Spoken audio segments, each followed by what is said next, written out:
హుజూరాబాద్ పట్టణంలో వీధి కుక్కల బెడద ఎక్కువ కావడంతో వాటి నియంత్రణకు అధికారులు చర్యలు చేపట్టారు. హుజూరాబాద్ పట్టణంలో వీధి కుక్కల బెడద ఎక్కువ కావడంతో వాటి నియంత్రణకు అధికారులు చర్యలు చేపట్టారు. కుక్కలను పట్టుకోవడానికి యూపీ నుండి ప్రత్యేక టీంను రంగంలో దించారు. పట్టణంలోని పలు వీధుల్లో తిరుగుతూ వలల సహాయంతో వాటిని పట్టుకొని యానిమల్ బర్త్ కంట్రోల్కు తరలించారు. వాటిని ఒకరోజు అబ్జర్వేషన్లో పెట్టిన అనంతరం స్టెరిలైజేషన్ తర్వాత వ్యాక్సిన్ ఇచ్చి తిరిగి అదే ప్రదేశంలో వదిలిపెడతామని అధికారులు తెలిపారు.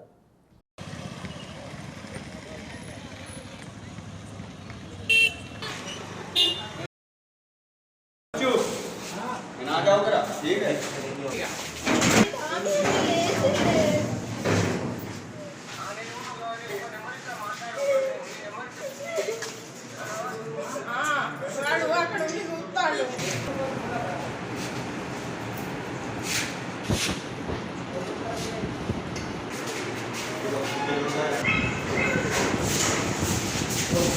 కమిషనర్ గారి ఆదేశాల మేరకు కుక్కలను మనం క్యాచ్ చేసి ఏబీసీ సెంటర్కి తరలించి వన్ డే అబ్జర్వేషన్లో ఉంచి వారిని స్టెరిలైజ్ చేసి మళ్ళీ మనం ఎక్కడైతే క్యాచ్ చేసినామో అదే ప్రాంతంలో విడిచిపెట్టడం జరుగుతుంది.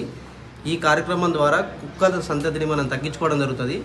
కుక్కల సంతతి తగ్గడం వల్ల ప్రజలకు ఎటువంటి హాని లేకుండా డాగ్ బైట్స్ నుంచి మనం రక్షించుకోవడం జరుగుతుంది, ప్రజలను కానీ మన ఎవరినైనా.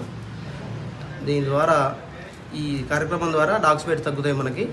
అదేవిధంగా మీ ఓన్గా పెంచుకునే డాగ్స్ కూడా మీరు స్టెరిలైజ్ చేయించుకోవాలనుకుంటే మా అధికారులకు సహకరించి డాగ్స్ని మీరు ఇచ్చినచో మళ్ళీ మీ డాగ్స్ని మీకు స్టెరిలైజ్ చేసి ఒప్పగించడం జరుగుతుంది. దీని ద్వారా డాగ్స్ కూడా యాంటీ ర్యాబీస్ నుంచి రక్షణ పొందడం జరుగుతుంది. తద్వారా ప్రజలకు మేలు జరిగే అవకాశం ఉంది. ఇటు కార్యక్రమాన్ని విజయవంతం చేయవలసిందిగా హుజూరాబాద్ ప్రజలకి కోరుకోవడం జరుగుతుంది.